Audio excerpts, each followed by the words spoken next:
Bismillahirrahmanirrahim. Assalamualaikum warahmatullahi wabarakatuh. Alhamdulillahi rabbil alamin. Wassalatu wassalamu ala rasulillahil karim Sayyidina Muhammadin al-amin wa ala alihi wa sahbihi ajma'in wa ba'd. Saudara-saudariku, semoga di subuh ini, khususnya dari Indonesia, waktu bagian barat, dan tentunya terhubung dari berbagai tempat yang boleh jadi terdapat perbedaan waktu saat kita terhubung saat ini, namun demikian tidak menghalangi kita untuk bersyukur pada Allah Subhanahu wa Ta'ala bahwa kita diberikan kesempatan untuk berkehidupan. Semoga kita senantiasa dibimbing, dirahmati dan dimuliakan oleh Allah Subhanahu wa Ta'ala.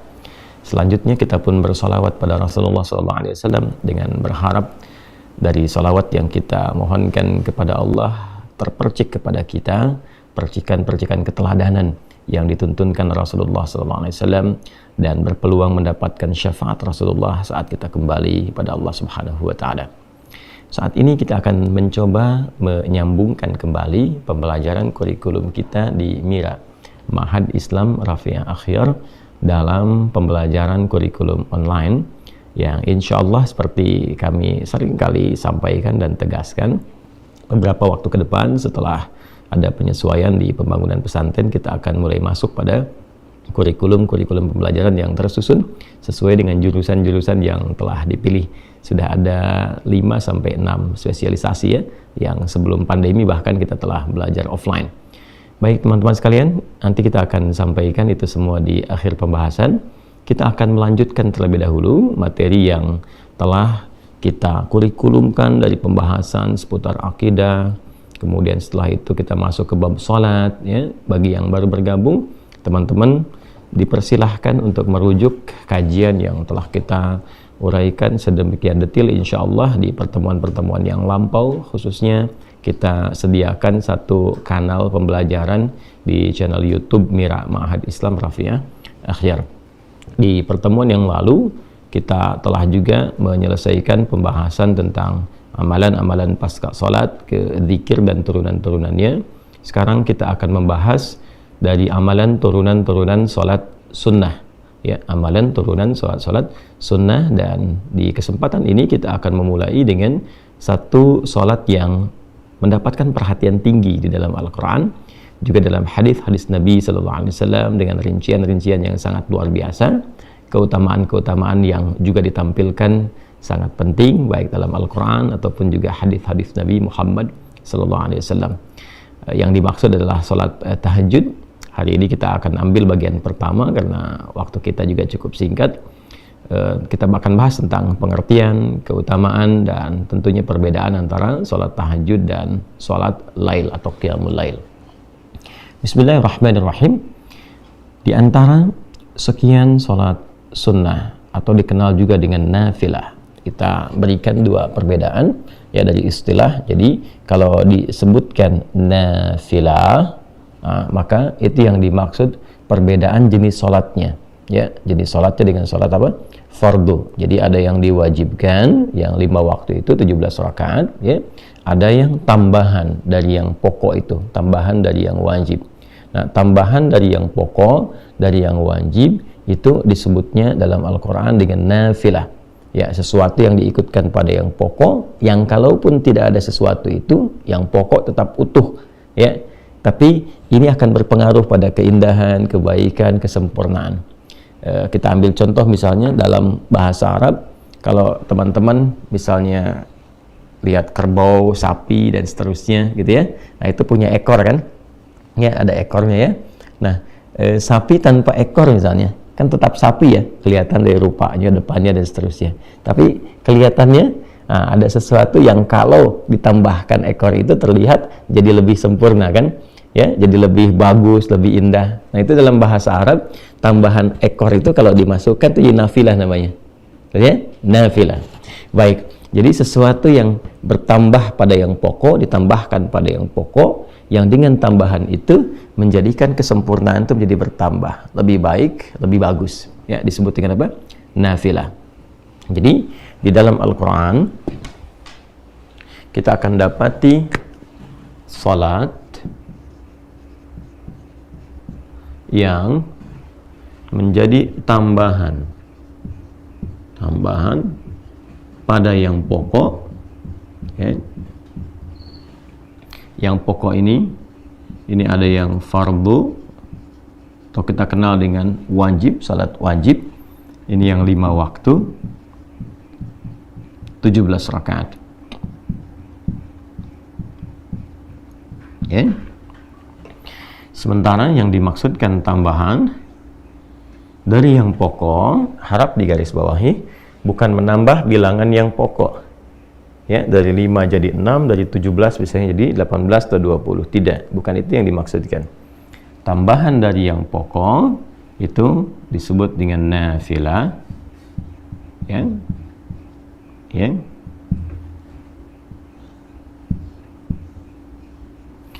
Disebut dengan nafilah, memberikan kesan secara kiasan kepada kita semua bahwa kata nafilah berarti sesuatu yang menyempurnakan.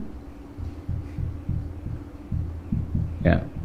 Nanti kita akan bahas sesuatu yang melengkapi, sesuatu yang menambah keutamaan. Ya. Pelan-pelan. Nah, yang dimaksud menyempurnakan bukan berarti kalau kita sudah sholat pokok selesai semua nggak sempurna. Ya. Baik, yang dimaksud di sini teman-teman sekalian adalah satu, ya, nanti ada dari segi ketaatan. Jadi ketika seseorang menunaikan sholat nafilah di luar sholat yang pokoknya, maka seakan-akan ia menyempurnakan, menambah kesempurnaannya ya dalam hal menaati Allah Subhanahu wa taala, bertambah ketaatannya, lebih sempurna lagi, gitu kan? Nah, maka di dalam redaksi hadis-hadis Nabi sallallahu alaihi wasallam, ya, misalnya di dalam Sahih Muslim, ketika seorang Arab Badui berkonsultasi pada Rasulullah sallallahu alaihi wasallam, bagaimana dia harus bersikap ketika dia telah menjadi seorang muslim. Ya, ini barangkali juga bisa dijadikan panduan sebagai fikih, ya, fikih untuk para muallaf misalnya, atau juga fikih untuk orang-orang yang berada di situasi-situasi tidak ideal, ya, untuk menunaikan amalan-amalan yang luas sifatnya. Ya, jadi Nabi SAW memberikan pesan kepada orang ini, karena orang Baduy ini ya tinggal di tempat yang tidak biasa, nggak setiap waktu bisa menemukan masjid, nggak setiap saat bisa bangun malam karena dia pindah-pindah, mungkin kena badai, mungkin dingin dan sebagainya.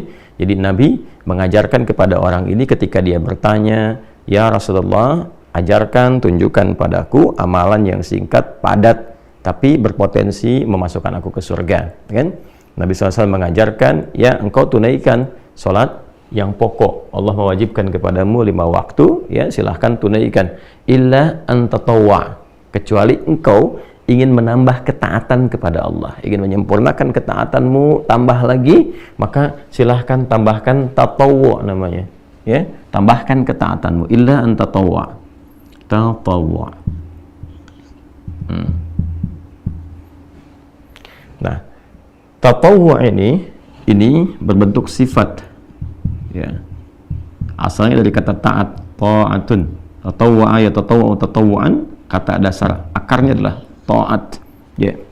Jadi ketika seorang menambah ketaatannya kepada Allah dengan menambahkan amalan-amalan di luar yang pokok, di luar yang fardu, seperti hadis tadi ketika Nabi mengatakan kalau engkau pengen tambah ketaatan, silahkan tunaikan yang sunnah-sunnah, ya. Maka dengan menambah tambahan-tambahan di luar yang pokok itu, dia sedang menyempurnakan ketaatannya kepada Allah Subhanahu wa taala. Jadi salat nafilah di luar sholat pokok disebut dengan nafilah karena menyempurnakan ketaatannya kepada Allah Subhanahu wa taala. Jelas sampai sini, ya? Baik, jadi telah kita temukan dalam Al-Qur'an juga dalam hadisnya. Dalam Al-Qur'an tentang nafilah, kita langsung turunkan Quran di pokoknya surah ke-17 misalnya Al-Isra di ayat yang ke-79. Wa minal laili fatahajjad bihi nafilatan laka, dan di antara sebagian malam itu jika engkau ingin bangun menunaikan ibadah, menyempurnakan ibadah ketaatanmu kepada Allah di waktu malam, silahkan tunaikan tahajud, dan itu termasuk nafilah, ya kan? Ketika disebutkan nafilah, menyempurnakan amalan pokokmu, menyempurnakan ketaatan, maksudnya ya menambah ketaatan pada Allah Subhanahu wa ta'ala. Yang kedua, melengkapi. Apa yang dimaksud dengan melengkapi di sini? Ya, yang dimaksud bukan melengkapi jumlah bilangan rakaatnya, kan? Jadi bukan berarti oh ini ada yang kurang, tambahkan. Jadi kalau saya misalnya lupa sholat subuh, gitu kan? Tadi karena terlalu ngantuk misalnya ditunaikan 1 rakaat dan juga lupa tidak sujud sahwi dan seterusnya, gitu kan? Nah itu babnya berbeda, bukan ditambah dengan sholat sunnah. Ya, nanti ada tambahan-tambahan untuk melengkapi bilangan-bilangan yang pokok itu, ya, entah itu nanti dengan mengulang kembali kalau diduga yang pertama ditunaikan itu memang betul-betul tidak khusyuk, tidak maksimal sehingga mengeluarkan dari sifat-sifat benarnya menunaikan sholat, ya, atau nanti ada mekanisme lain yang tidak sama dengan amalan-amalan yang nafilah. Maka yang dimaksud di sini adalah melengkapi kekurangan-kekurangan sifat, ya, yang terkait dengan satu bisa kekhusyuan, ya kan? Nah, boleh jadi ketika menunaikan sholat tadi misalnya sholat subuh waktu Indonesia bagian barat, ya kan? Ya, ada dari kita 2 rakaat itu dapat khusyuknya misalnya 1,5 rakaat. Nah, sebagiannya ada yang menerawang kemana dan sebagainya, ya kan? Ya, ada yang dapat khusyuknya misalnya 1 rakaat dan sebagainya. Nah, yang menyempurnakan, melengkapi dalam konteks ini kekhusyuan yang dimaksudkan sehingga pahala yang didapatkan ya tetap disempurnakan dengan amalan-amalan ini, kurangnya dicari dengan nafilah, kurangnya dicari dengan nafilah. Nah, inilah fungsinya disebut dengan nafilah, menyempurnakan, melengkapi ya nilai-nilai yang terdapat dalam amalan fardu yang dirasakan kurang. Seperti halnya apa? Kekhusyuan, atau juga dalam konteks pahala. Ya. Ya, hadisnya sangat viral sekali. Masih ingat ya? Inna awwala ma yuhasabu bihil 'abdu yaumal qiyamati as-shalah. Ya, sungguh amalan pertama yang akan dihisab di hari kiamat itu kata Nabi sallallahu alaihi wasallam adalah salatnya. Idza salahat salaha sa'iru amali wa idza fasadat fasada sa'iru amali. Jika salatnya terindikasi baik, maka ini memberikan sinyal yang baik bagi amal-amal lainnya. Namun jika sholatnya bermasalah, maka ini memberikan kesan ada persoalan pula di amal-amal yang lainnya. Karena itu nanti kita akan temukan di bab-bab sholat itu dampaknya kepada amalan lain, bahkan kepada perilaku sangat tinggi. Ya, seperti dampak sholat terhadap iman. Itu banyak di Quran, nanti disebutkan sholat bahkan dengan diksi iman. Ya, wa ma kana Allahu liyudhi'a imanakum. Quran surah kedua Al-Baqarah ayat 143 itu kan. Dan Allah tidak akan menyia-nyiakan sholat yang kau tunaikan dengan imanmu. Dan sholat di sini sebut langsung dengan iman. Ya, kemudian juga Nabi mengatakan, ya al-farqu bainal mu'min wal kafir tarkus shalah. Kalau engkau ingin bedakan antara orang yang punya iman dengan orang yang tidak beriman, ya lihat pada perilakunya, apakah dia mengerjakan sholat atau tidak. Nah, jadi ada pengaruh sholat kepada aspek keimanan. Ya, nanti ada pengaruh sholat pada perilaku. Quran surah ke-29 ayat 45 itu ya, innas sholata tanha 'anil fahsya wal munkar. Jadi kalau seseorang itu benar menunaikan sholatnya, bagus dia, maka akan terlihat dampak perilaku pada kehidupannya. Orang sholat, lebih baik perilakunya, lebih tertata, dia beraktivitas, lebih bisa menjaga bagian tubuh dia dari ujung kepala sampai ujung kaki. Intinya dia banyak berbuat kebaikan. Sehingga dari kebaikan ini dia bisa mengatur amal-amal turunan yang lainnya. Udah pasti tuh kalau sholatnya benar, dia pasti bercita-cita pengen haji, pengen umrah, dia pasti ingin berzakat, kan? Dia pasti ingin dekat dengan Al-Quran. Jadi modal pertamanya sholat. Itulah sebabnya kenapa anak-anak di usia 7 sampai 10 tahun pendidikan dasarnya sholat. Ya, bukan manasik ya. Walaupun tidak salah anak-anak TK, SD diajarin manasik, tapi yang diperkuat sholatnya dulu, ya. Sholatnya dulu itu yang fokusnya, teman-teman sekalian. Nah, kembali ke sini, ya. Dari hadisnya nanti kalau kita akan teruskan, ketika seorang hamba terlihat bahwa dalam sholat pokok yang ia tunaikan itu ada yang kurang maksimal dari kehusyuannya, sehingga pahala yang diraih pun tidak optimal, maka Allah perintahkan kepada malaikat untuk melengkapi itu semua dengan catatan sholat-sholat nafilahnya. Ya, sholat-sholat apa? Nafilahnya. Nah, karena itulah kemudian dalam konteks ini, sholat-sholat yang nafilah, yang menyempurnakan ketaatan kepada Allah Subhanahu wa Ta'ala juga dihukumi dengan sunnah. Nah, sunnah. Jadi kalau kita ngaji ya di turunan bab fikih, khususnya dimasuk di bab usul fikih, ya jadi nanti di fikih itu produk hukumnya. Bagaimana kita mengonstruksikan dalil-dalil menjadi sebuah produk hukum. Al-Quran itu kan dalil hukum, hadis dalil hukum, nanti ada ijma', ada qiyas. Ya, ketika kita mendapatkan satu persoalan, melihat sumber hukumnya. Nah, sumber hukum ini ketika kita ingin meramu ini, ya, mengkonstruksikan persoalannya sehingga mendapatkan dari sumber hukum ini isyarat hukum, maka ilmunya yang mengatur itu fikih namanya, sehingga keluarlah produk hukum. Apakah ini halal, ini haram, dan sebagainya. Tentu merumuskan ini nggak sembarangan. Ada petunjuknya, di Islam itu lengkap sekali. Jadi ada langsung petunjuknya dari Nabi Shallallahu Alaihi Wasallam. Begini cara merumuskannya, seperti ini cara menetapkannya, menentukannya, dan sebagainya.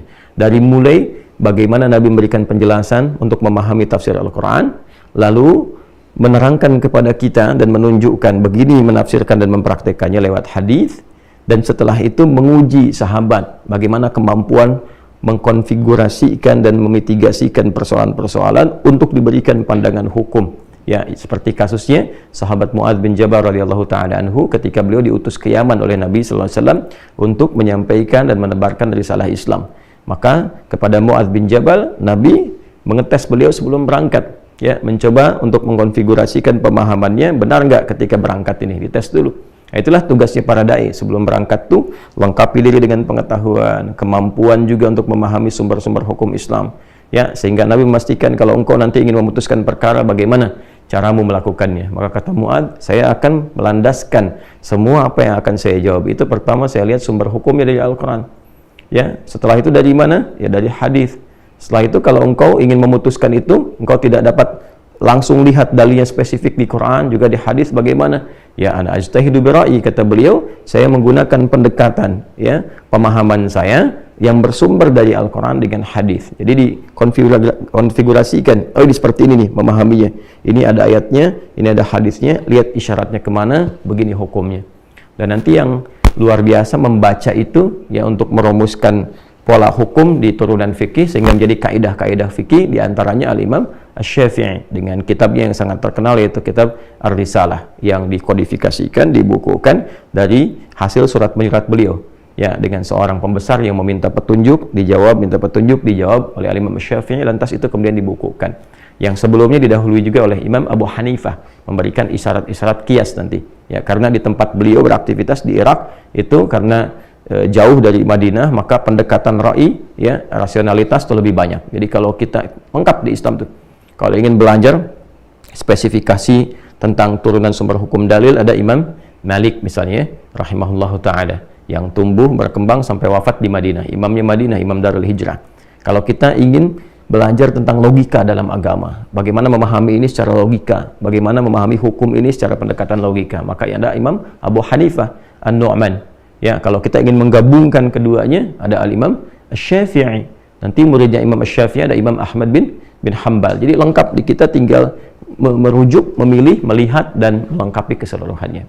Kembali ke sini, maka nanti, ya, dalam pendekatan ilmu fikih ada turunan usul fikih. Nah, di situ kita akan temukan, ya, di antara definisinya. Karena nanti ada perbedaan antara hadis dengan sunnah di ilmu hadis, fikih, dan usul fikih.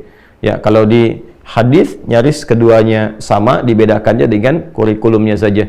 Semua yang bersandar dari Nabi Sallallahu Alaihi Wasallam, baik perkataan, perbuatan, sifat, dan sikap, disebut dengan hadis. Ya, kalau itu kemudian dijadikan jalan hidup untuk diikuti, disebut dengan sunnah. Terkurikulumkan jadi apa? Jadi sunnah.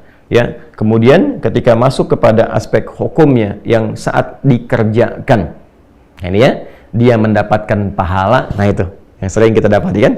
Kalau tak mampu melakukan itu karena uzur tertentu pun tidak berdosa, ya kan? Jadi terjemahannya lebih enak seperti itu. Kalau dikerjakan mendapatkan pahala, artinya ada tambahan di sini. Ini poinnya, ya kan? Kalau tak mampu dilakukan karena uzur tertentu, maka tidak menjadi dosa, nggak apa-apa gitu. Ya, tapi kalau bisa Anda kerjakan, maka mendapatkan potensi apa? Pahala. Ini gambarannya. Jelas ya? Nah, teman-teman sekalian, nanti kalau kita ngajinya masuk ke kaidah fikih, misalnya di fikihnya, ya, maka kita akan temukan sunnah itu nanti bersandingnya dengan apa? Dengan turunan hukum di antara 5 hukum itu. Ya, jadi mulai pertengahan nanti ada ibahah, ya, satu yang kebolehan, nanti ketika boleh disebut dengan mubah, geser ke kanan jadi sunnah penekanannya, ke kanannya lagi jadi wajib, ke kiri jadi makruh, kiri lagi jadi haram. Jadi kalau kita jemari kita ini 5, ya, Allah ciptakan, ya pada umumnya kita dapati 5, ini juga jadi standar pengetahuan hukum kalau kita ngaji di fikih ya. Balik ke sini. Nah, ini nanti akan diperintahkan oleh Allah kepada malaikat untuk melengkapi pahala-pahala ini. Karena itu disebut dengan sunnah. Ya. Kemudian teman-teman sekalian, juga di setiap amalan nafilah ini ada keutamaannya. Yang tentunya berbeda dengan keutamaan sholat apa? Fardu. Ya, dari subuh sampai dengan isya tentu utama. Ya, seperti yang pernah kita bahas sebelum-sebelumnya, memberikan ketenangan kepada jiwa, mempercepat pengabulan doa, kan? Merubah perilaku jadi lebih baik. Itu amalan-amalan sholat fardu. Jadi sholatnya 5 waktu, keutamaannya yang pokok juga 5. Pernah kita uraikan, silakan rujuk kembali. Nah, sedangkan yang ini sholat-sholat nafilah yang dihukumi sunnah. Ya, dihukumi apa? Sunnah. Nanti kita akan kaitkan kenapa lebih banyak disebutkan sunnahnya, viral namanya dibandingkan dengan nafilah, karena ada aspek yang ini. Yang ketiga ini keutamaan. Ternyata di setiap sholat nafilah itu akan ditemukan keutamaan-keutamaan yang bahkan boleh jadi nggak didapati dalam sholat fardu. Ya, nanti kita lihat ragamnya. Misal, sering kita dapati sholat yang rawatib, yang tersusun, ya bersanding dengan sholat-sholat fardu. Misal 2 rakaat sebelum subuh tadi kan, kemudian 4 rakaat sebelum zuhur. Kalau tak mampu 4 jadi 2, hadisnya Ibnu Umar radhiyallahu taala anhuma. 2 rakaat setelah zuhur, kan? 2 rakaat setelah maghrib, 2 rakaat setelah isya, kan? Nanti ada yang rawatib itu yang 12 ya. Nah, itu diantara keutamanya apa? Memberikan kelengkapan kepada salat fardu dari segi kehusyuan, segi pahala. Nanti ada salat mutlak, ya, ada yang waktunya dekat dengan salat fardu, ada yang terpisah jauh. Seperti yang dekat-dekat itu misalnya 4 rakaat sebelum asar. Hadisnya Ibnu Umar radhiyallahu taala anhuma, rahimallahu imra'an shalla qabla al-asri arba'an. Allah merahmati seorang hamba yang salat 4 rakaat sebelum asar. Nanti ada yang agak mendekat lagi misalnya tapi ada jeda seperti salat syuruk, ya kan? Nah, yang hadisnya sangat viral sekali, nanti kita akan masuk ke situ juga, ya. Man shallal ghadata fil jama'ati, siapa yang menunaikan salat fardu subuh dengan berjamaah, nanti tafsirnya kita akan bahas kemudian apakah di masjid atau cukup berjamaah, ya. Kemudian tsumma yaqudu yadhkurullah, kemudian dia duduk berzikir kepada Allah Subhanahu wa taala sampai tiba awal duha, yaitu syuruk. Ya, kemudian dia tsumma yusalli rak'atain, dia salat 2 rakaat. Fa kana alaihi ka ajri hajjin wa umratin, maka seakan-akan dia mendapatkan pahala senilai haji dan umrah. Kata Nabi, sempurna, ya. Nah, ini diantaranya. Kemudian nanti masuk ke duha, pertengahan duha, akhir duha, sampai juga nanti ada tahajud di malam harinya, ya, atau juga secara umum ada qiyamul lail. Nah, itu setiap bagian sholat punya keutamaannya sendiri. Apa fadilahnya salat syuruk? Apa pertengahan duha? Apa akhir duha? Apa keutamaan tahajud dan seterusnya. Nah, jadi di setiap amalan-amalan kenapa disebut dengan nafilah, ya, memberikan kesan bahwa ada sesuatu di dalam yang menyempurnakan, ada sesuatu yang dalam yang melengkapi, ada keutamaan yang boleh jadi nggak diraih di dalam sholat fardu karena urusan-urusan tertentu, ya, tambahan-tambahan tertentu. Baik, nah bukan berarti wah kalau begini saja berarti untuk apa mengerjakan yang fardu kalau nggak dapat ini. Tidak, cara berpikirnya bukan demikian. Nanti kita belajar apa keutamaan ini gitu, ya, karena kalau yang ini yang pokok itu mengikat semua hal yang secara umum itu dirasakan, dibutuhkan dan mendorong manusia untuk beraktivitas. Jadi ini standar manusia. Kalau yang ini manusia butuh ini, tapi kalau yang ini nanti ada pilihan-pilihan, ya, boleh jadi si fulan aktivitasnya di A, nanti yang cocok sholatnya ini, si fulan ada di B, nanti yang sesuai sholatnya ini. Itu maksudnya, nanti kita akan dapati, ya. Nah, karena psikologi manusia umumnya kalau ingin mengerjakan sesuatu butuh motivasi yang dia dapatkan apa. Jarang motivasinya ketaatan, jarang. Kecuali punya tingkat keimanan yang sangat tinggi. Ya, biasanya motivasi manusia pada umumnya kalau saya kerjakan ini dapat apa? Kan? Kalau saya bisa melakukan ini, apa yang bisa diraih? Nah, karena itu bab salat nafilah jamaknya disebut dengan nawafil, nafilah jamaknya disebut dengan nawafil, itu lebih banyak diviralkan, dipopulerkan dengan istilah yang sunnah, ya, salat-salat sunnah. Selain menunjuk kepada hukumnya, baik kan, yang tidak sama dengan fardu, juga menekankan dari sisi keutamaannya, ya, baik itu pahala, menambah kehusyuan, juga keutamaan-keutamaan yang bisa didapatkan secara spesifik. Jadi kalau kekinian misalnya kamu kerjakan tahajud ya itu kan sunnah. Tarawih apa itu kan sunnah. Kenapa memviralkan sunnah di kalangan para ulama? Untuk memberikan kesan bahwa sekalipun ini bukan yang pokok, tapi itu ada keutamaannya loh, ya kan? Ada pahala yang luar biasa loh, untuk memotivasi kita. Jadi ketika disebutkan sholat sunnah, yang muncul pertama kali itu digambarkan tuh, jangan gambaran begini, ya, cuma sunnah nggak apa-apa nggak ngerjain juga, bukan? Ya, karena definisi sunnah itu bukan ke situ. Ya, ketika kita bawa ke dalam nuansa ibadah, ke fikih, ada pahala di situ. Yang kalau nggak dikerjakan, saya kan, atau sengaja misalnya tertinggalkan atau mungkin nggak mengerjakan sama sekali, bukan dengan maksud mengabaikan. Jadi kalau mengabaikan jadi dosa. Ya, dalam arti yang nggak ditunaikan saja. Ya, sayang ada sesuatu yang hilang, sementara itu bisa dilakukan. Itulah sebabnya kenapa diviralkannya ya kalimat sunnahnya dibandingkan dengan apa? Dibandingkan dengan nafilah dan turunan lainnya. Jadi kalau disebutkan namanya nafilah, ini jamaknya nawafil, hukumnya apa? Sunnah. Sifatnya tatawwu'. Jadi kalau menemukan bab-bab dalam fikih ngaji, babun nawafil, itu sama dengan sunnah. Kalau ada dalam hadis istilah tatawwu' itu sama dengan apa? Sunnah. Jelas ya? Nah, di antara salat-salat nafilah yang berhukum sunnah yang sangat ditekankan dalam Al-Quran karena memiliki sifat-sifat yang tinggi dari 3 hal yang diuraikan ini terkait dengan makna nafilah adalah salat malam spesifik tahajud. Ya. Nah, ini ya. Jadi pendekatan pembelajaran kita di Mira itu lebih menekankan pada pendekatan pemahaman. Ya, silakan kita boleh menghafal, bagus ya, menghafal itu, tapi saya menginginkan hafalan yang dipahami. Ya, bukan hafalan yang sekedar diingat ya, tapi rapuh dalam pemahaman. Makanya kita mulai dari dasar dulu sehingga kita paham ketika menunaikan tahajud itu, oh, berarti dia ada pahalanya. Oh, berarti ada kesempurnaan, sesuatu yang istimewa di dalamnya. Oh, ada sesuatu keutamaan yang nggak didapatkan dalam sholat-sholat yang lain. Baik ya? Nah, jadi di antara yang sangat ditekankan dalam Al-Quran untuk menunaikan sholat nafilah dari sekian banyak ragam sholat dan disebut dengan nafilah adalah tahajud.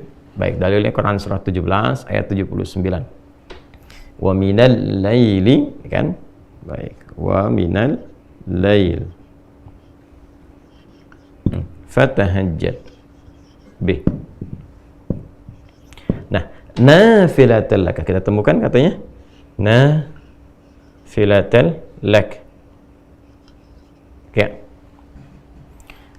Wa minal laili, dan dari sebagian malam ya, fatahajjad, maka bergegaslah engkau untuk bangun menunaikan tahajud nafilah. Kita temukan kata nafilahnya. Ya. Sekalipun sholat itu bukan sholat yang pokok yang ditetapkan untukmu. Ya, itulah bagaimana Allah sangat memahami dan mendetil pada keadaan hambanya, karena memang Allah penciptanya. Ya, tidak semua hambanya memang ya memiliki motivasi yang mendorong ia untuk bisa bangun di malam hari menunaikan sholat. Karena itu Allah memberikan tugas kepada kita yang pokok itu, yang umumnya seluruh hamba itu secara general bisa melakukannya. La yukallifullahu nafsan illa wus'aha. Nah, di atas yang pokok ini kita diminta untuk menambah ketaatan. Ayo optimalkan nih karunia yang Allah berikan. Di waktu malam itu juga ada keutamaan-keutamaan buruk, ya kan? Tingkatkan ketaatan dirimu, tingkatkan kemampuanmu, maka ditempatkan hukumnya sunnah, ya, amalannya nafilah, supaya juga tidak terlampau memberatkan kepada hambanya, tapi memotivasi untuk mengajar bagi siapa yang ingin mencapai keunggulan. Okay? Nafilatul lak, sekalipun itu hanya nafilah ya untukmu, laka ya untuk kita hamba-hamba Allah pada umumnya. Kalau ke nabi itu berbeda pendekatannya. Jadi ini yang di luar nabi, kepada kita pada umumnya. Tapi nanti ada keutamaan-keutamaan di dalamnya, kata Allah. Ya, yang akan diterangkan setelahnya. Jadi yang pertama, kita jelaskan dulu status tahajud itu, teman-teman sekalian. Statusnya masuk dalam kategori nafilah. Hukumnya apa? Sunnah. Dan memberikan isyarat pada tambahan tatawwu', tambahan sifat taat di hadapan Allah Subhanahu wa taala. Artinya, berbahagialah ketika Anda mampu bangun di malam hari untuk menunaikan tahajud, berarti Anda dinilai oleh Allah, digolongkan, dimasukkan ke dalam golongan hamba-hamba yang mampu menambah ketaatan. Pertahankan. Jadi berbahagialah ketika bisa bangun malam, artinya Allah sedang memuliakan kita dengan menambah sifat taat pada diri kita. Nah, ini pemahaman seperti ini kalau kita mengkajinya dengan dasar-dasar demikian, itu menambah motivasi. Ya. Namun sebaliknya, ketika pemahamannya kita tidak dapatkan, ya boleh jadi mungkin bisa memilih yang lain. Ada orang yang begadang hanya untuk nonton bola misalnya, ya, walaupun secara duniawi tidak salah. Tapi kalau di-compare dengan ini kan ada kehilangan sesuatu, sayang, ya kan? Atau mengerjakan aktivitas lainnya. Tapi kalau kita bisa mendapatkan bab ini dengan baik, wah, dapat kesempatan ini. Tiba-tiba ada dorongan untuk menunaikan itu semua, maka berbahagialah, status kita sedang dinaikkan oleh Allah sebagai hamba yang dinilai bertambah ketaatannya, ya kan? Nah, saat yang bersamaan juga kita punya motivasi ketika bangun di malam hari, kita terdorong menunaikan itu. Kenapa? Karena nanti kita kejar, oh ada tambahan pahala nih. Lalu kita lihat ke belakang, apakah sudah merasa sholatnya benar? Ya, dari subuh sampai dengan ke isya, apakah sholatnya sudah merasa khusyuk? Ketika kita merasakan boleh jadi ada yang kurang sempurna, kita bangun tunaikan. Ya. Dan yang lebih dahsyat, ada keutamaan di dalamnya. Ya, ada keutamaan. Apa di antara keutamaan-keutamaannya? Nanti kita turunkan ya setelah kita mengulas dulu bagian ayatnya dari awalnya. Ya. Al-Quran, teman-teman sekalian, sebelum menampilkan kepada kita untuk menunaikan sholat yang dimaksudkan, maka menjelaskan kepada kita 3 hal utama. Ya, 1, penjelasan waktu. Kedua, aktivitas atau nama amal yang akan dilakukan. Yang ketiga, menunjukkan keutamaan dan status hukum.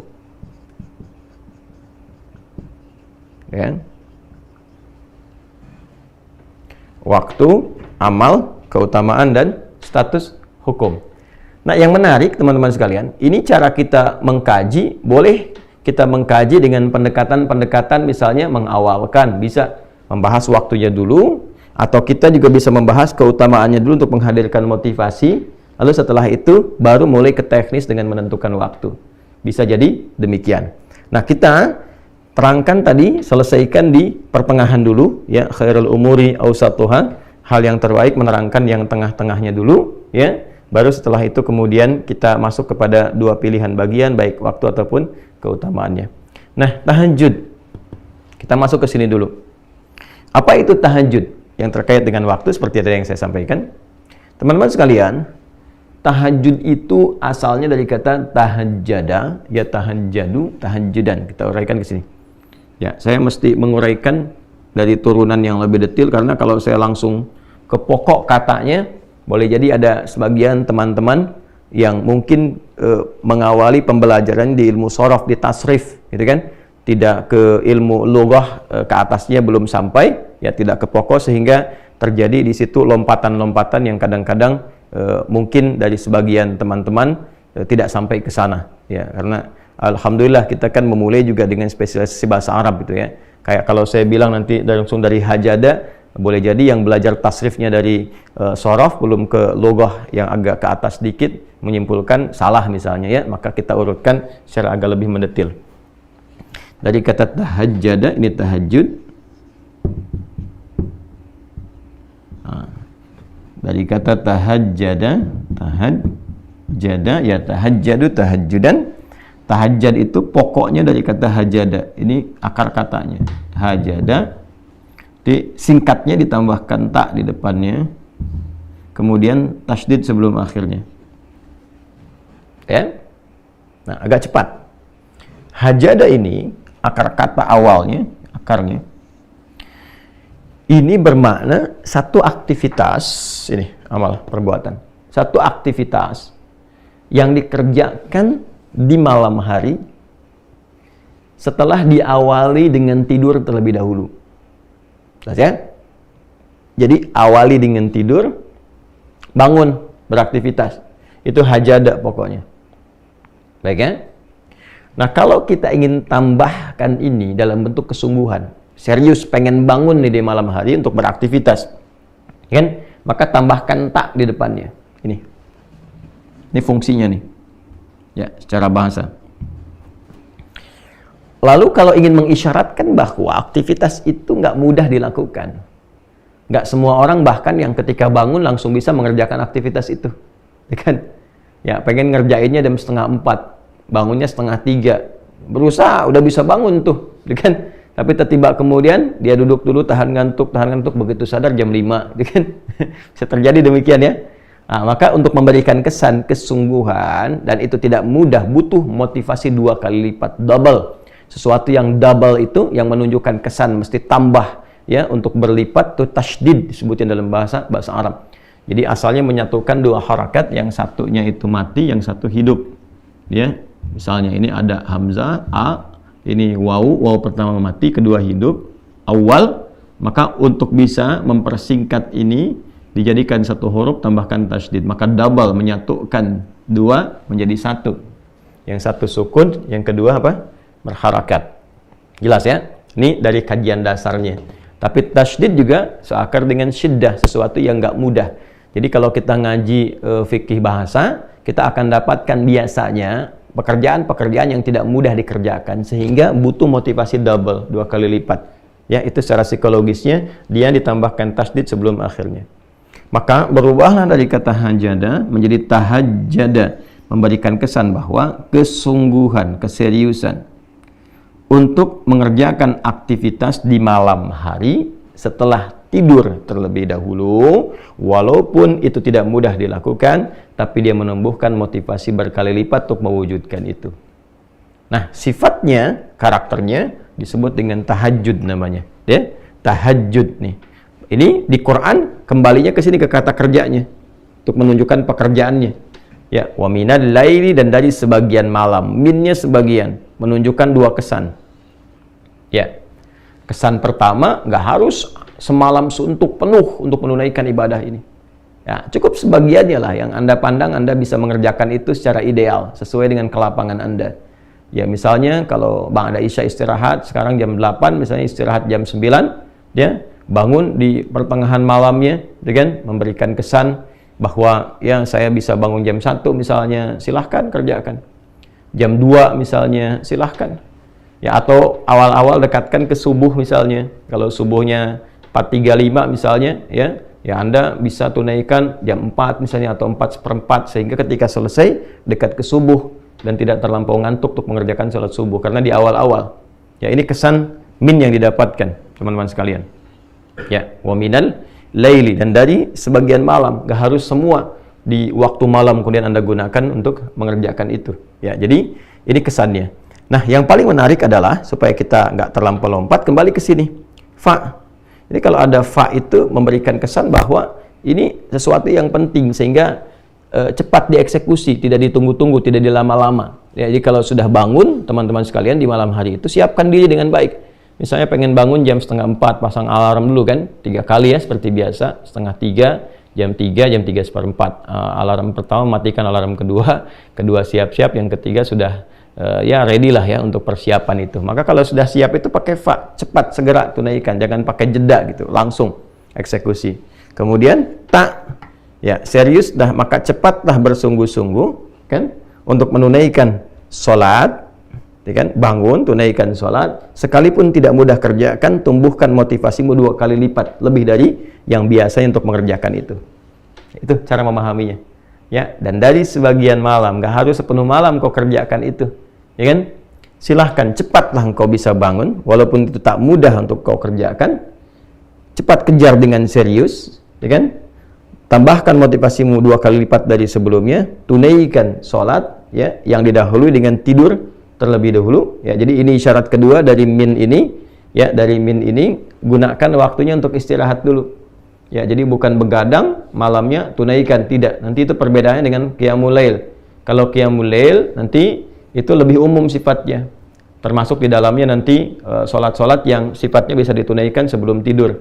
Ya, ya misalnya Anda mau kerjakan 4 rakaat sebelum tidur karena diduga malamnya nggak bisa bangun misalnya kan, maka setelah sholat isya, sholat sunnah 2 rakaat rawatibnya, ya Anda misalnya sholat 2 rakaat atau 4 rakaat tutup dengan witir sebelum tidur.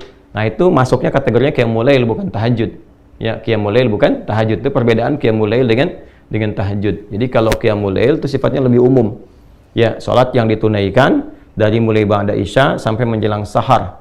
Ya, karena lail itu waktunya, nah kita masuk ke sini aja biar kita padukan. Lail, nah waktunya terbentang dari ba'da isya sampai menjelang sahar. Sahar itu waktu singkat ya sebelum fajar tiba. Amalan di waktu sahar disebut dengan sahur namanya. Ya, jadi kalau spesifiknya, kalau ini ba'da isya misalnya 19.45 misal.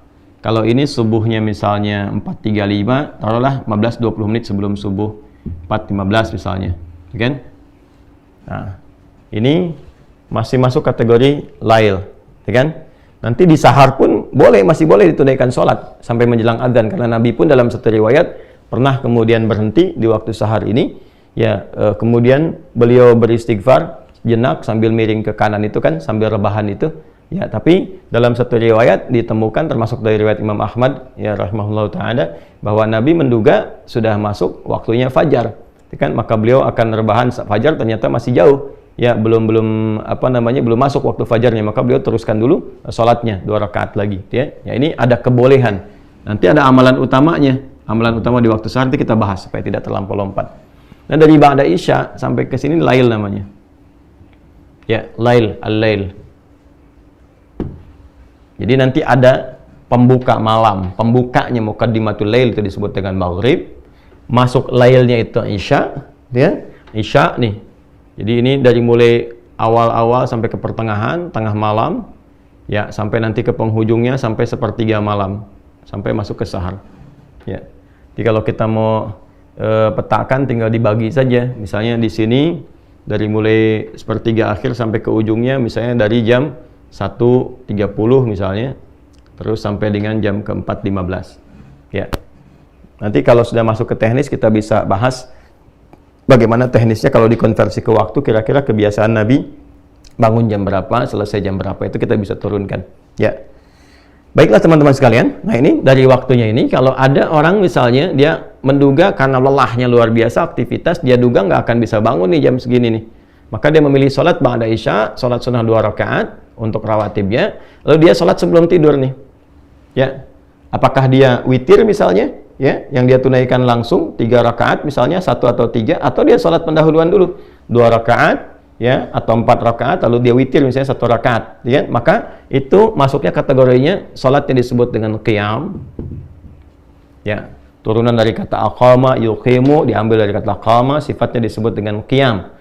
Ya, maka yang ditunaikan di malam hari, sifatnya waktu malam, waktunya malam, maka disebut dengan qiyamul lail, ya, atau disebut juga dengan sholatul lail. Nah, biasanya kalau sudah sholatul lail spesifik, nanti nama lain dari tahajud. Tapi kalau qiyamul lail masih umum. Jelas ya, teman-teman sekalian ya? Jelas ya? Nah, jadi kalau kita kembali ke sini, teman-teman sekalian, kalau ada istilah qiyamul lail, qiyam itu masih umum sifatnya. Ya, boleh dilakukannya sebelum tidur atau bahkan setelah tidur. Nanti nama dari qiyamul lail spesifik. Kalau ditunaikan ba'da tidur, ya, bilangannya genap, nah itu disebut dengan tahajud. Yang ganjilnya disebut dengan apa? Witir. Nah, spesifik nanti ada nama lain untuk menunjukkan sifat tahajud itu, kayak untuk menunjuk nama sholatnya. Jadi kalau tahajudnya nanti, tahajud kan aktivitas yang dilakukan malam hari, ya yang didahului dengan tidur. Aktivitasnya apa nih spesifik? Jadi kalau orang cuma bangun, ya harus dia kerjakan apa saja, kan secara bahasa tahajud aja. Maka nanti oleh Nabi disebut dengan sholat, ya namanya, bukan sekedar aktivitas, tapi yang ditafsirkan di sini sholat. Ya, dari mana taunya? Ada kaitan dengan ayat sebelumnya, ayat 78. Aqimis sholata, ya, liduluki syamsi ila ghasaqil laili wa qur'anal fajr inna qur'anal fajri kana mashhuda. Nyambung langsung ke ayat 79, wa minal laili, ya. Tunaikan salat yang pokok nih, waktunya diatur kata Nabi. Allah sudah tetapkan waktunya. Dari mulai tergelincir matahari terus diurut sampai ketemu waktu isya. Nanti begitu isya ada malam nih menjelang sahar. Nah, di antara malam itu tunaikan tahajud. Maka yang dimaksud di sini salat, ya. Dari mana tafsiran itu tahu sholat selain petunjuk ayat? Nanti hadis Nabi. Misalnya kita temukan dalam Sahih Muslim. Sahih Muslim, nomor hadis 749. Temukan juga di Al-Bukhari. Nomor hadis 990. Termasuk di Al-Muwatta, nomor hadis 310. Muwatta Imam Malik tuh, ya. Rawinya siapa? Kalau misalnya nanti ada beda cetakan, beda nomor, temukan rawinya nanti dari Ibnu Umar. radhiyallahu taala anhuma. Apa bunyi hadisnya? Ya, hadatsana qala Rasulullah sallallahu alaihi wasallam, salatul laili mathna mathna, fa idza khasya ahadakum al-fajra falyutir rak'atan wahidah. Salatul laili, kalau engkau bangun salat malam, ini nih yang dimaksud tahajud. Maka teknisnya nanti Nabi ada yang tunjukkan 2 rakaat, di hadis itu ada yang tunjukkan nanti 4 rakaat, kemudian ujungnya 3. Nanti kita akan lihat secara teknis setelah masuk ke teknisnya. Ya. Jadi kalau ada istilah tahajud yang dimaksud salat. Ya, waktunya ini didahului dengan tidur, silahkan bangun di pertengahan sampai dengan ke ujung malam. Ini ya, hukumnya apa? Sunnah. Keutamaannya ada hal-hal yang luar biasa diisyaratkan dengan nafilah. Nah, apa saja rahasia keutamaannya? Setidaknya ada 4 yang paling utama. Baik ya. Yang pertama, langsung kita sambungkan ke ayat masih yang sama, ayat 79 sampai 80. Ya, nanti di ujung 79, di awal 80. Nafilatan laka asa an yab'atsaka rabbuka maqaman mahmuda. Satu, tahajud itu diantara keutamaannya, ini rahasianya. Kenapa saking pentingnya tahajud ini, walaupun ibadahnya sunnah, ya, sifat hukumnya, tapi sangat ditekankan di Quran karena ada rahasia di dalamnya. Ada keutamaan yang nggak bisa diraih di sholat-sholat lain, termasuk dalam sholat fardu. Satu, asa ayyab'atsaka rabbuka maqaman mahmuda. Boleh jadi dengan kesungguhan menunaikan salat itu, Allah akan mengangkatmu, menempatkanmu di tempat yang terbaik. Maqaman mahmuda, tempat atau kedudukan tinggi, karena maqam itu sesuatu yang tinggi, ya, dan terpuji, terbaik. Tempat kedudukan tinggi yang terbaik. Awas, hati-hati ya, dipilihkan oleh Allah yang terbaik. Ya, maqam itu, teman-teman, itu punya 2 arti spesifik. Bisa dia real, tempat yang tinggi, yang terhormat, ya, atau juga menunjukkan sifat. Jadi dia bukan tempat dalam arti punya ketinggian, tidak, tapi sesuatu. Boleh jadi juga pijakan, tapi dari situ menunjukkan satu perbuatan yang baik yang mengantarkan pada kedudukan tinggi. Ya, seperti Nabi Ibrahim misalnya. Ya, kan kalau kita mau tawaf tuh, ya setelah dari Hajar Aswad, ya kurang jarak, boleh jadi dari situ ada 5 meteran, kan ada maqam Ibrahim ya. Ya, maqam Ibrahim itu sebetulnya bukan tempat wujudnya kayak kerucut bentuk kubah ke atas, bukan. Itu tapak kaki. Tapak kaki. Jadi Nabi Ibrahim alaihissalam itu ketika beliau akan meninggikan bangunan Ka'bah, berpijak, ya, pijakan awalnya di situ posisinya. Itu isyaratnya di Quran surah kedua Al-Baqarah ayat 125. Ya, wa idz ja'alnal baita mathabatan lin-nasi wa amna wattakhidhu min maqami Ibrahim musalla. Jadi pijakan pertama untuk meninggikan bangunan Ka'bah, yang dengan pijakan itu menjadi terhormat, kedudukan beliau tinggi. Saking terhormat tingginya, Allah jadikan area itu tempat sholat. Ya, tinggi itu. Jadi kalau kita sudah menemukan maqam, artinya kita katakan kedudukan, tempat tinggi yang terhormat, yang terbaik. Ya. Nah, kenapa kuburan juga disebut dengan maqam? Memberikan kesan kepada kita bahwa sebelum meninggal bersikaplah yang baik, yang mulia, sehingga ketika engkau meninggal pun engkau dihormati, engkau punya kedudukan. Ya, makanya orang-orang dulu menyebutnya ke makam yuk, ke maqam maksudnya. Ya, yuk lihat orang-orang terhormat, ya, yang dikubur, yang kita datang berziarah ke situ, mendapatkan inspirasi dari ziarah itu, bagaimana menjadi lebih baik, ingat kematian, belajar dari orang wafat ini supaya meningkatkan ketaatan kepada Allah. Jadi semua tuh ada maknanya di Islam tuh. Itu maksudnya. Nah, amalan yang mengantarkan kita untuk mendapatkan tempat kedudukan terbaik dalam aktivitas kita, ya, dan ditempatkan oleh Allah secara langsung, itu tahajud. Ini mahal. Ya, makanya saya sering agak rewel ya pada aktivitas yang sifatnya padat yang kita jalani, baik itu misalnya di bisnis, di diplomasi, di dunia politik misalnya, termasuk juga para ustadz, apalagi ya ustadz pengajar dan seterusnya. Nah, ini amalan yang sangat ideal nih. Ya, di kedudukan tinggi yang terbaik, yang terhormat. Ya, tinggi itu misalnya kalau di bisnis Anda berharap menjadi direktur misalnya kan. Nah, di posisi itu kan tinggi. Tapi terbaik nggak untuk Anda? Belum tentu. Ya. Nah, boleh jadi ketika Anda ada di posisi itu ternyata tempatnya, kedudukannya bagus, tapi situasinya nggak ideal. Ya, ternyata di titik itu ada sesuatu yang bisa menjerumuskan Anda pada kemaksiatan, Mulai misalnya, mohon maaf sekali, ya olahraganya juga udah beda, ya kan? Olahraga yang mengantarkan pada maksiat, pergaulannya nggak bagus. Anda belum siap di situ, belum optimal. Maka ditempatkan oleh Allah misalnya di manajer dulu, yang terbaik bagi Anda. Nanti dibimbing pelan-pelan supaya bisa memperbaiki. Nah ini, jadi kedudukan tinggi itu disifati langsung dengan mahmuda, yang ideal buat Anda, yang terbaik, yang bagus, yang pas, yang mendukung ketaatan Anda kepada Allah, jadi dunianya dapat, akhiratnya diraih. Nanti di situ dibekal lagi supaya naik lagi. Ya. Kemudian apa yang kedua? Waqur Rabbi adkhilni mudkhala sidqin. Ya, dan untuk meraih ini dibimbing oleh Allah cara memulainya. Ya. Maka dibimbing pintu pembukanya. Jadi mengawalinya pun dengan terhormat. Ya, bukan dengan sogokan, kadang orang pengen kedudukan, nyogok, ya, menipu, ya, dan seterusnya. Sifat-sifat yang buruk lah. Ya, ini banyak hal nih. Ya, sekarang ya kita mencoba menjadi muslim yang baik lah ya. Sekarang mau masuk dunia pendidikan, masuk sekolah kok nyogok. Gimana bisa mendapatkan sesuatu yang terhormat? Anda itu mau dididik di sekolah untuk jadi pribadi yang baik, tapi mengawali dengan cara yang salah. Ya, masuk kampus nyogok. Sekarang bisa ditemukan berita mau masuk SD aja nyogok gitu kan, bahkan ada yang masuk TK pun mau nyogok gitu. Itu sesuatu yang nggak bagus. Ya, bagaimana mengajarkan sesuatu yang salah dari sejak kecil? Ya, sementara tujuan pendidikan itu meningkatkan iman dan takwa pada awalnya, bukan ilmu dulu. Ya, indahnya di Indonesia itu yaitu senapas dengan nilai-nilai spiritual, nggak bertentangan tuh. Ya, spiritnya itu spirit beragama. Ya kan, saya sering katakan di Undang-Undang Sisdiknas itu di pembukaannya teman-teman.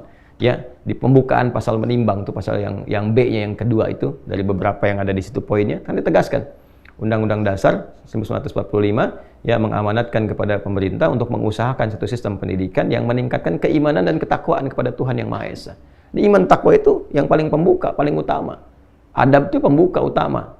Ya, jadi bagaimana Anda mendekatkan seseorang, anak didik ya kepada Tuhan Yang Maha Esa, meningkatkan iman dan takwa dengan cara yang bertentangan, yang maksiat. Maka nanti orang yang rajin tahajud itu dibimbing oleh Allah. Kamu naik jabatan tuh gak harus nyogok. Ya kan? Promosi jabatan tuh gak harus usaha yang aneh-aneh gitu. Ya, dan Allah menggerakkan hati-hati orang-orang itu untuk melihat ini memang orang yang paling ideal, orang yang paling tepat, orang paling lurus, paling bagus, langsung naik dibimbing oleh Allah. Jadikan hati-hati orang yang walaupun dia kelihatan misalnya ya perilakunya nggak ideal, ya tapi Allah lembutkan hati untuk memilih dia nanti tuh. Ya, dibimbing. Dan kalaupun ada kesulitan, yang ketiga, dalam menjalani itu ada tantangan. Kadang kan di posisi tinggi itu, apalagi makom, posisi tinggi, pasti persaingannya lebih ketat. Ya, jadi kalau ya seringkali kan diilustrasikan dalam kehidupan itu, kalau jabatan paling tinggi seperti pohon kan, semakin naik, semakin tinggi anginnya makin kencang kan, persaingannya ketat dan sebagainya. Jadi kadang-kadang memerlukan jalan keluar, solusi. Wa akhrijni mukhrajas sidqin, maka Allah pun memberikan solusi. Pembukanya sudah baik, kalaupun ada persoalan, ya jalan keluarnya, solusinya pun solusi terbaik, dibimbing oleh Allah. Ya, apalagi situasi saat ini misalnya, ya yang orang di dunia sampaikan ada peluang resesi dari segi ekonomi, dinamika politik yang kuat secara global begini berpengaruh. Orang-orang yang dekat dengan Allah karena dia punya Allah. Anda punya harta, Anda bisa berperilaku dengan harta, punya kedudukan, membuat banyak hal ya dengan kebijakan-kebijakan. Tapi kan terbatas, harta bisa habis, kalau nggak Anda yang meninggal, harta yang hilang. Kedudukan selesai, pasti berganti, nggak ada yang abadi. Kalaupun Anda pertahankan dan meninggal juga. Tapi kalau kita katakan, saya punya Allah, yang nggak ada batas gitu. Nah ini nih, kalimat ini nih teman-teman, saya punya Allah. Nah itu harus melekat pada orang Islam. Punya Allah, itu. Dan itu, Allahu Akbar, itu sebetulnya identitas yang harus melekat pada jiwa itu. Setiap muslim itu kalau sudah punya itu, udah nggak ada batas tuh. Karena dia yakin punya Allah. Bilal itu kan di dalam tanda petik ya, disiksa gitu. Ya, saya katakan dalam tanda petik karena saya itu agak sulit menemukan kata-kata yang menggambarkan bagaimana hebat dan dahsyatnya perjuangan Sayyidina Bilal bin Rabah radhiyallahu taala anhu, dan tidak layak untuk mendapatkan kalimat itu sebetulnya. Tapi sejarah kan menunjukkan bagaimana beliau diikat, kan, di atas batu yang sudah dipanaskan, di lapang yang panas, lalu dicambukkan. Tapi karena beliau itu sudah mendapatkan nikmatnya iman, ada Allah, ya, ada Allah. Tuh, saya punya Allah, gitu. Maka dikatakan irtad, murtad kamu, kata beliau, ahad. Ahad itu apa? Ya, sifat Allah yang utama kan. Qul huwallahu ahad. Saya punya Allah kok. Jadi dicambuk pun ya, biasa aja, ahad. Disiksa juga saya punya Allah kok. Dan ketika itulah yang terjadi apa? Masya Allah, ketika seseorang mengatakan saya punya Allah, maka Allah langsung bertindak kan. karena kekuatan imannya itu. Maka datang Abu Bakar, dijalankan oleh Allah, dilembutkan, datang ke situ, dibebaskan dari status hamba budak menjadi orang terhormat. Ya, dibeli, dibebaskan.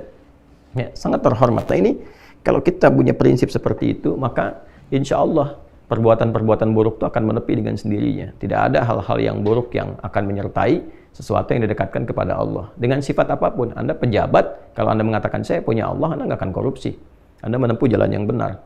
Ya, Anda diplomat, birokrat, pebisnis dan sebagainya, pengajar, juga kalau benar-benar ustadz, kiai, habaib dan sebagainya, ya, melatih diri saya punya Allah dan melekatkan keimanan pada dirinya dan konfirmasi dengan kalimat Allah itu, ya idza dzukirallahu wajilat qulubuhum, disebutkan nama Allah. Kalau orang mengatakan saya punya Allah, disebutkan nama Allah, ada getaran pada jiwanya. Ya, makin tinggi makin bisa menggetarkan nanti. Maka sumpahnya nggak main-main, ketika demi Allah atau kalimat Allah saja sudah bisa menjatuhkan senjata, pedang dan sebagainya. Ya, kita berjuang dulu pakai kalimat takbir kan, Allahu Akbar, gentar musuh. Ya, Nabi mengatakan Allah, maka jatuh pedang yang sedang mengancam Nabi itu. Nah, itu nggak main-main kalimat itu. Ya. Dan yang terakhir, ya, waj'alli min ladunka sultanan nasira, mendapatkan langsung pertolongan dari Allah. Nah, ini maksudnya tambahan dari yang ketiga. Dia dapat solusi, tapi kadang-kadang di posisi tinggi ini goncangannya nggak mudah, magnitudenya juga kencang. Kadang-kadang ada yang ingin menyingkirkan, menyungkurkan, mencelakakan dan sebagainya.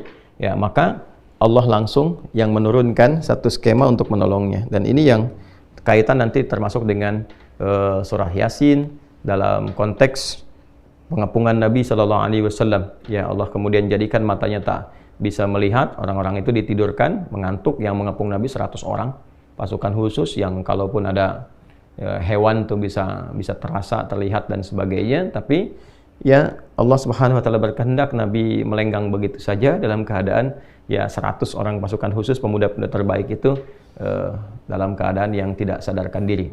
Ya, ini pertolongan yang Allah berikan. Jadi dalam kondisi-kondisi yang sifatnya padat, aktivitasnya kuat dan juga tantangan serta dinamikanya juga cukup beragam dan tinggi, maka ada satu amalan, kurang lebih begitulah, yang rahasia amalan ini bisa memberikan pengantar, perlindungan, dan juga penjamin pada kesuksesan yang diharapkan. Amalan itu disebut dengan tahajud. Ya, disebut dengan tahajud karena satu, waktunya dikerjakan di waktu malam, setelah beristirahat terlebih dahulu, diawali dengan istirahat supaya lebih fresh, lebih segar ketika bangun di malam harinya. Kemudian yang kedua, tidak mudah melakukan ini karena keutamaannya juga banyak, maka butuh motivasi yang kuat, serius untuk menunaikan. Nah, di antara keutamaannya, yang pertama, Allah akan berkenan mengangkat, menempatkan hambanya yang konsisten menunaikan tahajud dengan baik dan benar ke posisi yang terhormat, yang terbaik, yang ideal untuknya. Kemudian Allah akan berikan bimbingan agar mengawali semua karir kegiatannya dengan cara terbaik, memberikan solusi terbaik, plus melindungi ia ketika ada yang mengancam atau mengganggu ia dalam beraktivitas berkehidupan dengan cara-cara yang Allah kehendaki untuk memuliakan hamba-hambanya. Ya, walaupun cara-cara itu mengantarkan kepada ajal misalnya dan sebagainya, tapi dia akan jadi orang terhormat. Ya, akan jadi orang terhormat yang dikenang, yang baik, yang mulia. Ya, kalau kematian kan kita nggak bisa tolak sesuai dengan ajal. Ya, tapi kita bisa berikhtiar bagaimana cara meninggal secara terhormat, sehingga ditempatkan bukan sekedar di kuburan, di makbarah, tapi di makom yang ketika dizarahi pun dengan cara-cara yang terhormat, menginspirasi dan diteladani. Jadi meninggal pun masih punya jariah gitu. Ya, nah ini gambarannya teman-teman, rahasia sholat tahajud. Nah, pertanyaannya, belum selesai babnya. Nah, kalau sudah bangun, bagaimana menunaikannya? Ya kan? Dari mulai bangun, berwudu, kalau ada janabat mandi, sampai menunaikan sholatnya seperti apa tuh? Ada teknisnya.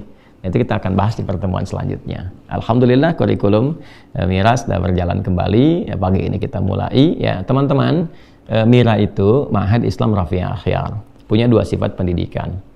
Satu, pendidikan yang formal, pembelajaran jenjang studinya terukur, ya, yaitu tingkat pesantren. Alumninya dari SD, jadi setingkat SMP ke SMA. Nah, kita mulainya dari TK, dari PAUD, ya, pendidikan anak usia dini, akhyar.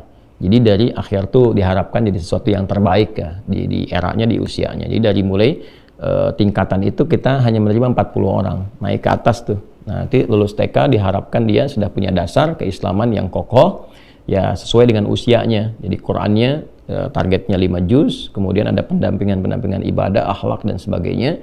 Masuk ke SD 6 tahun itu diharapkan 30 juz Nanti selesai tinggal diinstal ilmunya. Ilmunya itulah yang di pesantren yang kita sebut Mira. Sekarang sedang kita bangun. Itu dari SMP sampai SMA. Kita siapkan skema. Jadi saya sedang nabung nih, selain ini wakaf. Masih ada peluang teman-teman.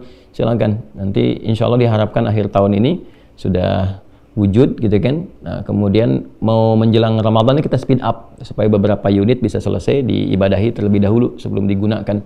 Ya, teman-teman masih ada peluang wakaf di nomor rekening 111 3 kali satunya 111 4444 4 kali 4-nya ya, kemudian 142 111 4444 142 10 digit di Bank Syariah Indonesia atas nama Ma'had Islam Rafiah Akhyar, Yayasan Ma'had Islam Rafiah Akhyar. Nanti yang formal itu bisa ditempati. Nah, kita juga sedang nabung supaya nanti bisa meringankan dan kita harapkan bisa gratis. Nah, setelah itu lulus S1, S2, S3 itu nerimanya 40 dari bawah tuh. Ya, nggak bisa masuk di tengah-tengah kecuali memenuhi kualifikasi dan kuota ada. Misalnya dari SD misalnya yang ke situ hanya 20 berarti dibuka untuk umum 20. Kalau 30 berarti ada 10 peluangnya. Nanti sebelum diterima 6 bulan paling cepatnya udah dimulai untuk mengkondisikan supaya levelnya sama dulu yang masuk dengan yang sudah ada supaya mudah untuk diberikan pendidikan. Nanti di situ kita spesifikasikan, mungkin ada yang bakatnya ke tafsir, ke hadis, ke fikih, diperdalam, nanti masuk ke atas S1, S2, S3 beasiswa. Kita sudah sekarang siapkan kerjasama dengan 19 negara. Ya.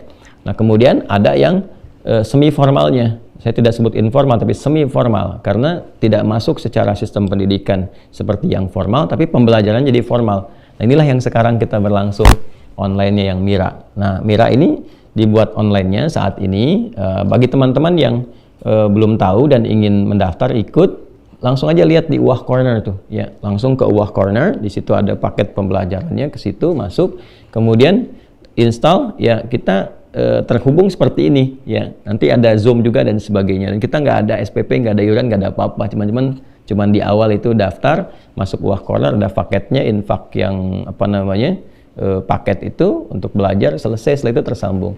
Nah, nanti di luar ini yang offline-nya ada. Di mana belajarnya nanti di pesantren itu kalau udah selesai.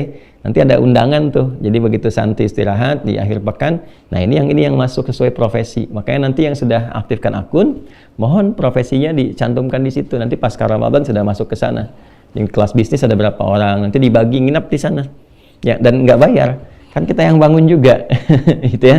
Nah, jadi kalau saya kurang terbiasa kalau kajian misalnya ya taruhlah khusus, nggak salah ya, daurah misalnya spesifik di hotel atau apa dan sebagainya, nggak salah, silahkan. Cuma saya lebih ingin memfungsikan apa yang sudah ada, kita bangun, kita rencanakan supaya berkahnya lebih banyak ya, dan nggak ada bayar karena saya kan ngajar, kita berusaha untuk cari akhirat bukan cari dunia. Jadi kalau Anda mau infak ya infak ke tempatnya aja, untuk bangun, untuk apa, untuk kita fungsikan. Nanti kita makannya sama-sama, kita rasakan suasana kehidupan di pesantren ya kan, 2 malam misalnya selesai, nanti pekan berikutnya gantian dengan yang lain. Nah, itu yang dikurikulumkan. Nanti ada kelas di kesehatan, kedokteran, ada kelas di bisnis, ya, ada kelas dunia diplomasi, ada kelas ibu rumah tangga, ada kelas ilmuwan dan kelas pembelajar. Ya, termasuk yang dari luar negeri pun sudah kita beberapa ya, dengan Amerika, dengan beberapa yang lain. Nanti ada summer camp. Bisa nanti ikut di summer camp, programnya agak lama itu. Kalau bisa sebulan sampai 2 bulan. Jadi belajar tentang keislaman. Ya, dan disesuaikan dengan kebutuhannya. Jadi kalau dari luar negeri mau belajar boleh, nanti kalau sudah selesai kita siapkan tempat-tempatnya ya. Dan di kita insya Allah semangatnya untuk berislam dengan lebih baik. Nah, ini teman-teman sekalian, insya Allah kurikulum berjalan, mudah-mudahan esok hari juga kita siapkan bersambung dari apa yang telah kita bahas. Kemudian nanti kalau udah masuk bulan Maret, Miranya spesifik untuk Ramadan ya, persiapan Ramadan, karena nanti sudah akan masuk awal-awal ke Ramadan. Jadi sudah Sya'ban tuh, awal Maret itu sudah ke awal-awal menjelang pertengahan Sya'ban ya. Nanti masuk 22 itu sudah akhir Sya'ban, 23 atau 24 nanti kita akan bahas tuh ya, untuk masuk awal Ramadan bersamaan dengan awal Ramadan. Jadi fikihnya kita siapkan dari awal supaya saat Ramadannya kita optimal ya. Dan yang kedua, informasi pentingnya teman-teman sekalian, kita sedang menyiapkan paket-paketnya untuk pembelajaran. Nanti ada juga kejutan, ada juga yang dari sekarang kita siapkan. Nah, untuk hafalan nih, kita udah tebarkan kemarin buku paket hafalannya, kita siapkan ke Sumbawa ada 2000 plus 300 ke pesantren Dia Malelanya, jadi 2300. Kemudian di Bengkulu kita siapkan 2000 ya. Lalu kita Riau juga kita berikan 1000 ya. Kemudian juga ada di Sukabumi kemarin ya 100 paket kita berikan. Satu paket itu ada 3 buku. Nah, teman-teman yang pengen ikut ke visi ini, jadi kita berikan itu, kita sebarkan tuh secara gratis. Nanti pas Ramadan kita berikan kurikulum menghafal Quran selama Ramadan. Paketnya udah ada, tinggal dikasih bimbingan terkoneksi ya. Nah, itu kita mau bagikan gratis teman-teman. Jadi kalau mau ikutan teman-teman bisa ke rekening, lihat deskripsi aja ya. Di BSI juga tuh yang atas nama Tahajat itu ada di situ. Ya, tinggal dicek paketnya kemana, itu nanti difungsikan untuk bisa mendapatkan paket-paket yang akan kita sebarkan. Insya Allah optimalisasinya ada di Ramadan. Saya kira itu yang bisa kita terangkan dulu di subuh kali ini. Ya, mudah-mudahan ada manfaat yang Allah ridhai dan mendorong kita untuk semangat menunaikan, meraih kehidupan yang baik dan akhir yang husnul khatimah insya Allah. Terima kasih terhubung di subuh kali ini waktu Indonesia bagian Barat. Semoga Allah rahmati kita semua. Allahumma taqabbal minna innaka antas sami'ul alim wa tub 'alaina innaka antat tawwabur rahim. Rabbana atina fid dunya hasanah wa fil akhirati hasanah wa qina adzabannar. Allahumma ya arhamar rahimin urzuqna ni'matat tahajjud fi hayatina ya Allah waj'alna minal mustaqimina fiha ya arhamar rahimin. Wa sallallahu ala sayyidina Muhammad wa ala alihi wa sahbihi ajma'in. Wa akhiru da'wana subhanakallahumma wa bihamdika nashhadu an la ilaha illa anta nastaghfiruka wa natubu ilaik. Walhamdulillahi rabbil alamin. Assalamualaikum warahmatullahi wabarakatuh.